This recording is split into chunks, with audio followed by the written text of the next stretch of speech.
Energy Transition, episode number 59. Our topic today is Energy Information Administration versus Organization of the Petroleum Exporting Countries. Good morning, Irindislav, Temi Nimet, and David Blackman. Hello. Good morning. Please let me share some slides to show the sequence of our first, April 12th, Energy Information Administration said that expects an oil market surplus. Good. And the International Energy Agency predicts record oil demand. And a supply shortfall. Yeah. And OPEC keeps forecast oil demand growth unchanged.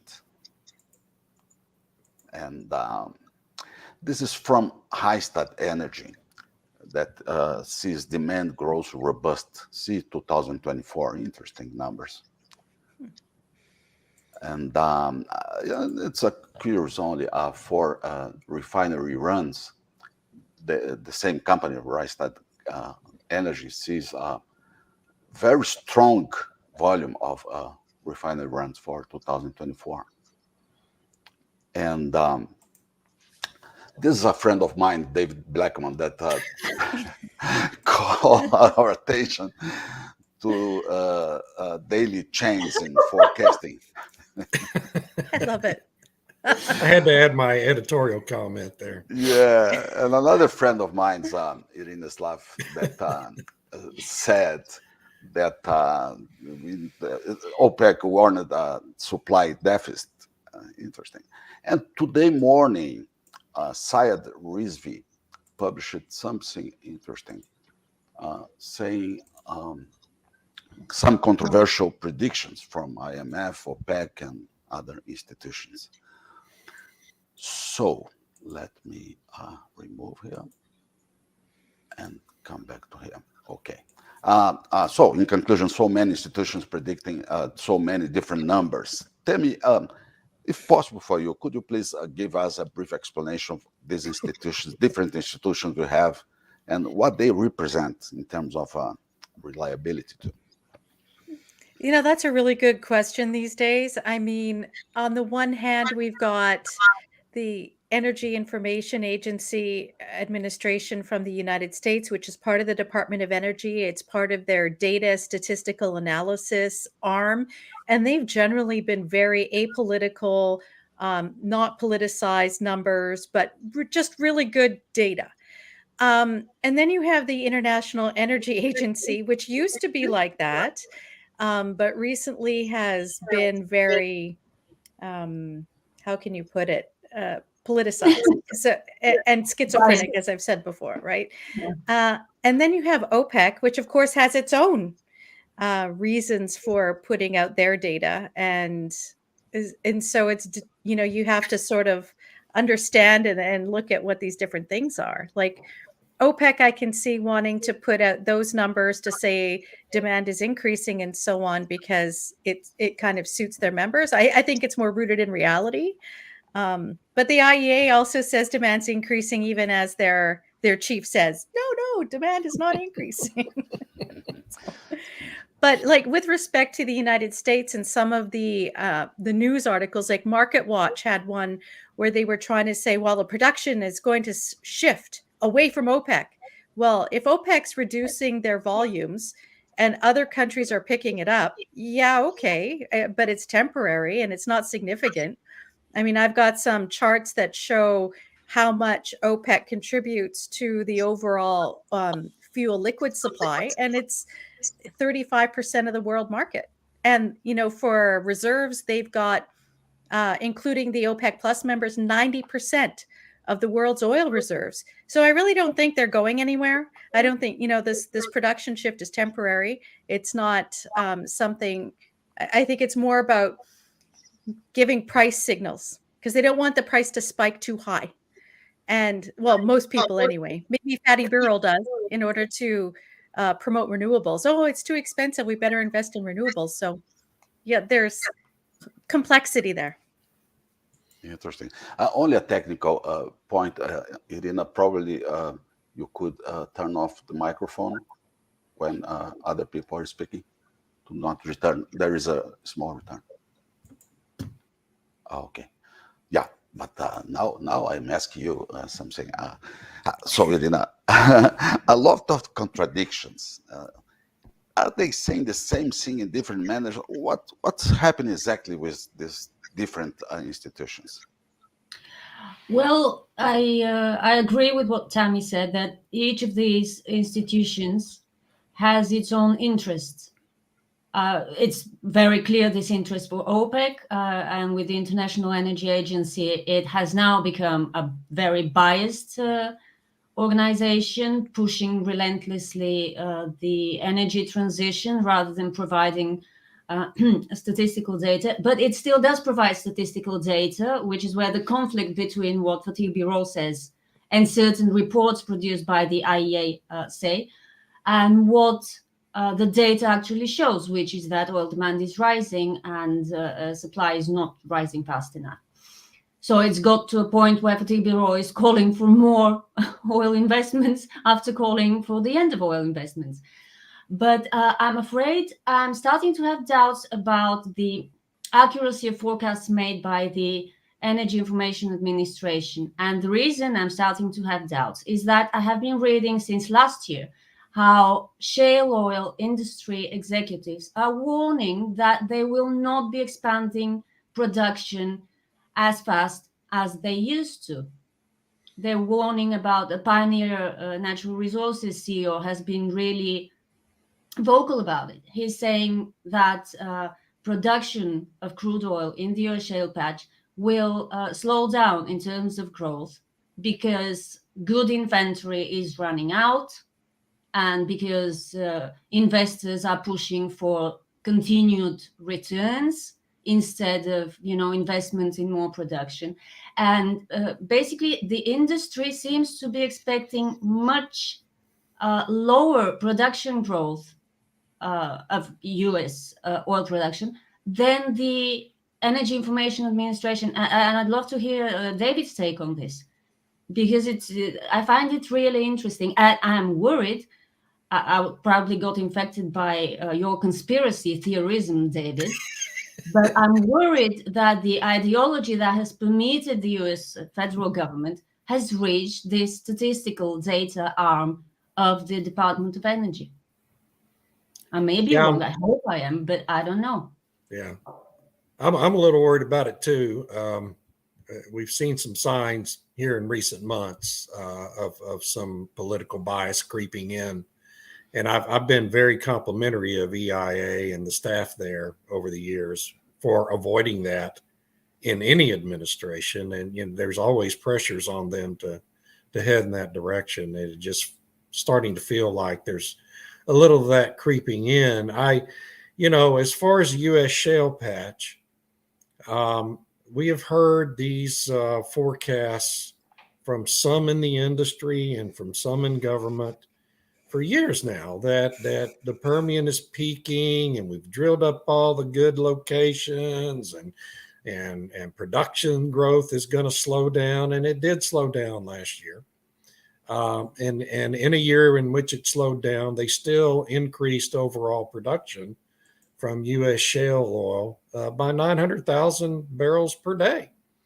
So, it wasn't 2.2 million like they did in 2018 and 2019, but that's still a fairly significant impact. I mean, that increase almost accounted for overall global demand growth, which was about 1.3 million barrels a day last year in 2022.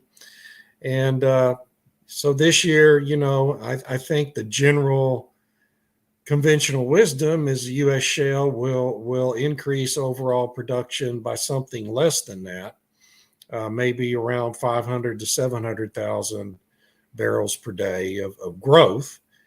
But the thought that somehow we've drilled up all the good locations has been wrong for a long time now. I mean, some started predicting that way back in 2016 and 2017. And what it fails to account for is yes, I mean, you want to drill up the best locations early in the play development. That's just the natural tendency of producers to do. But it fails to take into account advancing technology and refinement of processes and streamlining and the economies of scale and all these factors that play into improving performance over time in any oil or gas play area. And so when you look at per well recoveries today and compare them to where the really great, supposedly best locations were producing in 2016, well, even these secondary locations that are being drilled now are producing vastly better per well recoveries than what the primary locations were producing 6 or 7 years ago. And that's because, technology deployment and innovation advances every day in the oil business. And, people, just even the smartest people in the industry sometimes lose sight of that. So I just think when I look at all these forecasts that are out there right now, in terms of supply growth in the U.S., I think the U.S. is going to make a pretty significant contribution to supply growth this year. And not like it has, in the really boom times. And that's in spite of a steadily falling rig count. I mean, it hasn't received a lot of notice, but the Enverus rig count, the daily rig count Enverus puts out, and even the Baker Hughes weekly rig count is also down. Enverus's rig count now is down by 7% from January 1st, and it's been a very steady decline in the rig count. And I think that's a trend that's going to continue for the rest of the year because the drilling budgets have remained pretty static. And as both of y'all pointed out, the emphasis is on consistency and repetition and free cash flow and returns to investors now. It's not on a big drilling frenzy to increase reserves and increase production. And as we see with this rumor with ExxonMobil and Pioneer, the big companies are going to try to grow now through acquisitions in the shale business. And so I think the drilling frenzy is over, and that's just kind of a normal progression in the development of any big oil play. But David, is for onshore exploration, you mean the drill rigs. But for the offshore, the big and huge reservoirs, I suppose they are keeping drilling, no? To the extent they can, yeah. I mean, and actually we've seen a fairly good increase in drilling in the Gulf of Mexico this year and over the past year and a half. So, yeah, and of course, offshore Guyana and Suriname is going to do exactly. And Brazil is going to equatorial margin too. Right. So and BP just started a new platform in the Gulf of Mexico. Right. BP, Yeah, Beyond I saw Petroleum. that. Yes, the green company. yeah. The green one. People, do you believe that the methodologies that these institutions are using are enough, or is more political influence, like Tammy pay our attention? So what's exactly we have? Good methodologies from them? Well, I think it depends because they've embedded certain assumptions into their data this time, which is why I concur with Arena and David's doubts, the creeping doubts of their accuracy and whatnot. Like, for example, their forecast is heavily dependent on what's the outcome from the IRA, from the Inflation Reduction Act, and so they've embedded the subsidies and whatnot into their assumptions about what's going to be happening with the American energy industry, and that all of this money and investment is going to swing over to renewables. And they have this big thing about capacity. And I'm thinking, well, okay, capacity is nice, but what's the actual production? What's your prediction about production, not capacity? So their capacity numbers show this huge uptick in battery storage.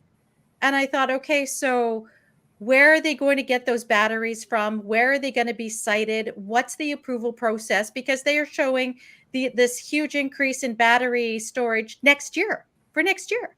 I don't think I don't see how that's built. And same, they show almost a doubling, like a significant increase of solar. Well, where's that going? And what's the permitting for that? Is it just because of all the requirements for new houses have to have solar panels in California or whatever? Is that what they're basing it on? I don't know. And then they also show a really significant increase in wind capacity and very small natural gas for this year, very small for next year. No nuclear. They show a lot of nuclear retiring. And then for 2024, a slight increase in nuclear. I don't know what's coming online. It seems odd to me. So, I mean, the numbers that they're showing have these embedded assumptions that they're not really forthcoming. I suppose maybe if you dig down further, you can see more of their assumptions. But it just seemed problematic. Irina, do you see reliable numbers from them? Who do you believe more in of this?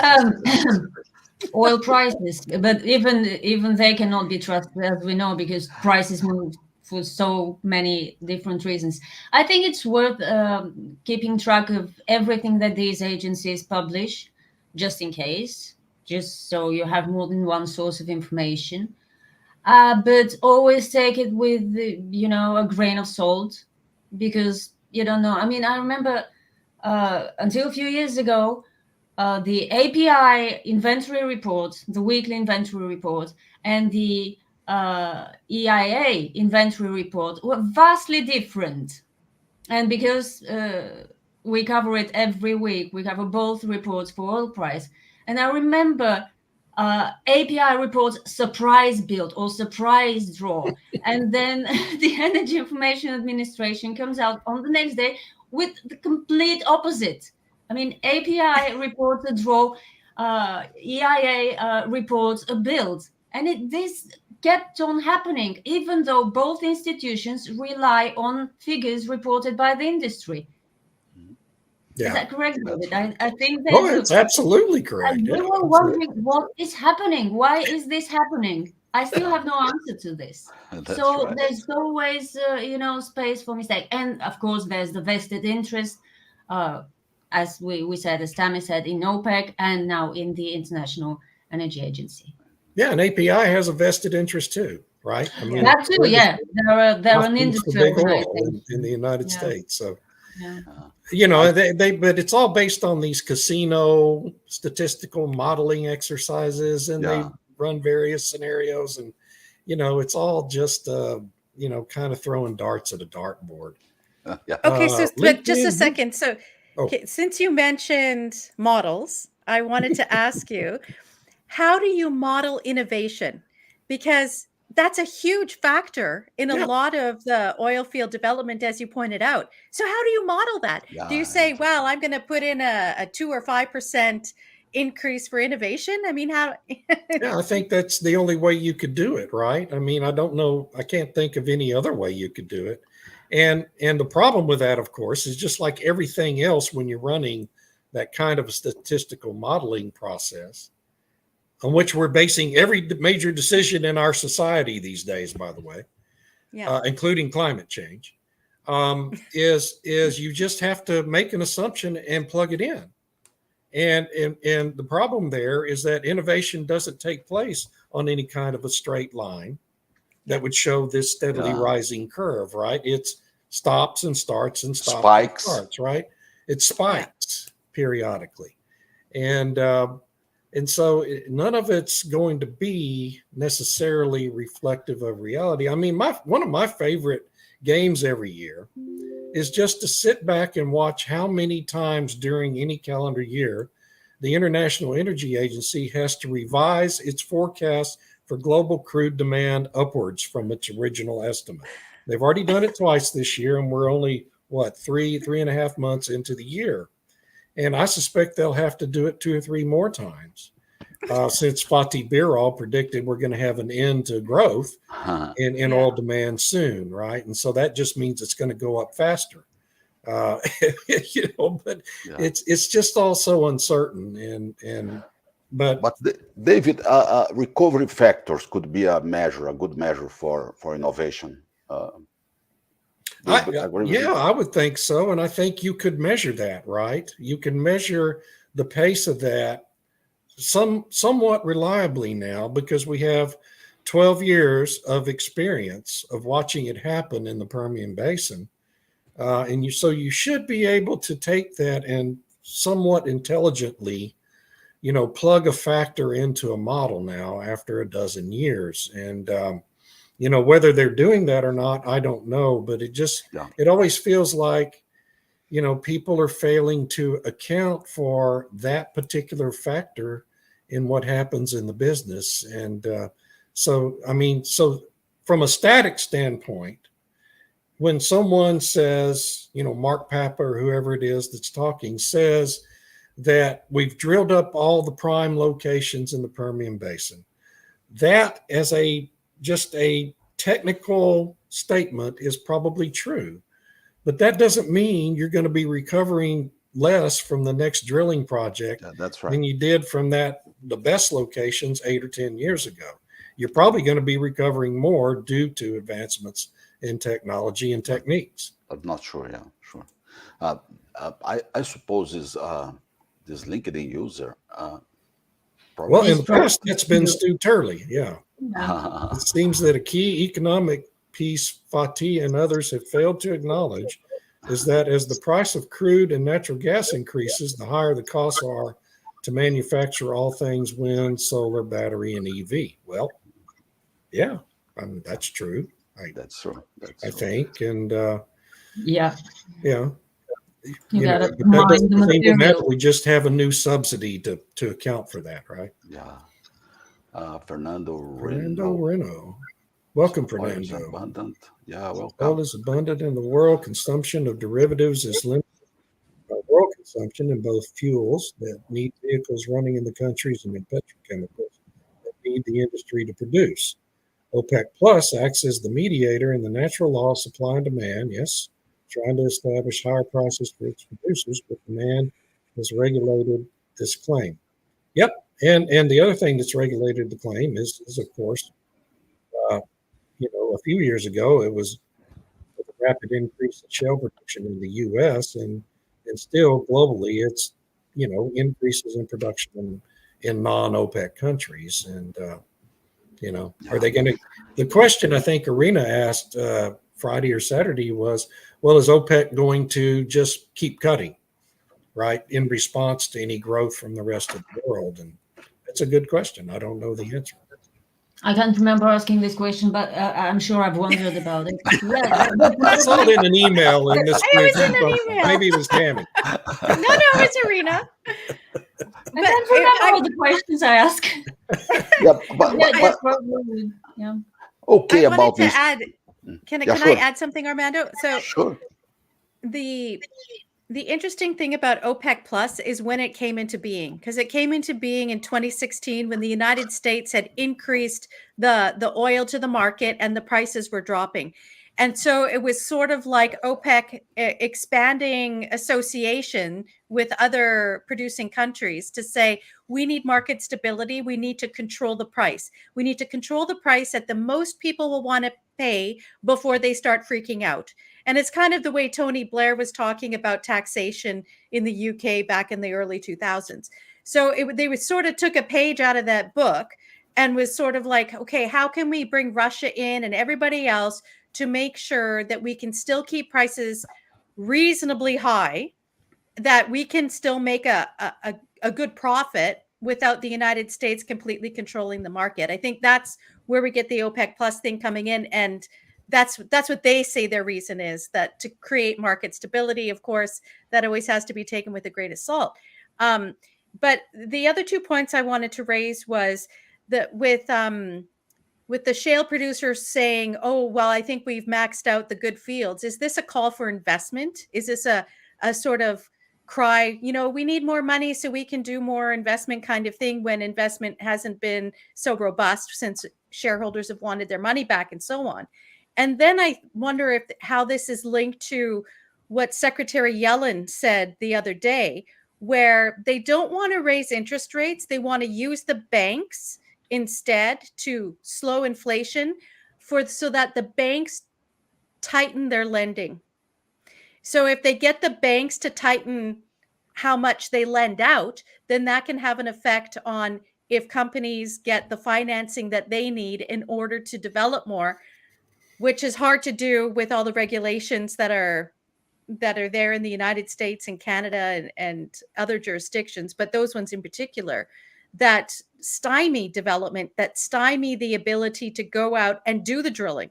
I think that's maybe another indication of why the drilling numbers are so low, because what's the regulatory environment? It's quite repressive for advancing those things. New projects, yes. Irina, considering that the institutions are making their projections and forecasting, and us, Irina, David, and Temi, what do you think about numbers? What our predictions are? Oh, no. I wouldn't risk making such a prediction, really, because as we saw these last couple of months, OPEC can always, step up its efforts to keep prices higher, even surprisingly, even without, without warning. And David said he's eagerly awaiting the next update by the International Energy Agency about oil demand. Maybe they will surprise us. Maybe they'll revise it upwards. Or maybe if oil prices inch a bit higher, they will revise it downwards, citing, the fact that prices are too high and they're affecting demand and blah. And as regards the U.S. shale industry, I really don't know. I mean, they could surprise us too. But what Tammy said is very important. If there's no money to invest in more drilling, even if they have every desire to boost production, they wouldn't be able to do it. Yeah. And you, David, your predictions for 10 years from now, the oil consumption may be higher or lower than today? 10 years from now, it'll definitely be higher. I mean, of course, everything has to be caveated based on, the statement that if you end up with a very severe long-term recession, that's always going to reduce demand for oil and other forms of energy. I mean, it just is. That's the way it is. But I mean, just in a static world, looking out today, I don't see any real prospect that oil demand won't be higher 10 years from now than it is today.